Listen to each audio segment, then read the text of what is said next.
আসসালামু আলাইকুম প্রিয় দেশবাসী, আপনাদেরকে বিশেষভাবে একটি বার্তা জানাচ্ছি। আমি অনুরোধ করে বলছি, বাংলাদেশের বর্তমান সরকারের উপদেষ্টাগণকে ও প্রধান উপদেষ্টাকে যারা মাজারে হামলা করেছে তাদের ভিডিও ফুটেজ দেখে দেখে তাদেরকে ধরে এনে তাদেরকে কঠোর শাস্তি দেওয়া হোক। তাদেরকে সেনাবাহিনীর দ্বারা ওদেরকে গ্রেপ্তার করে সর্বোচ্চ শাস্তি দেওয়ার ব্যবস্থা করুন। তা না হলে দেশে শান্তি ফিরে আসবে না।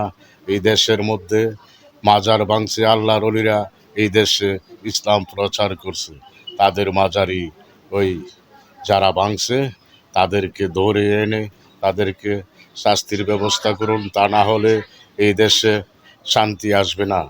তা অতি শীঘ্রই সেই ব্যবস্থা করুন। আসসালামু আলাইকুম।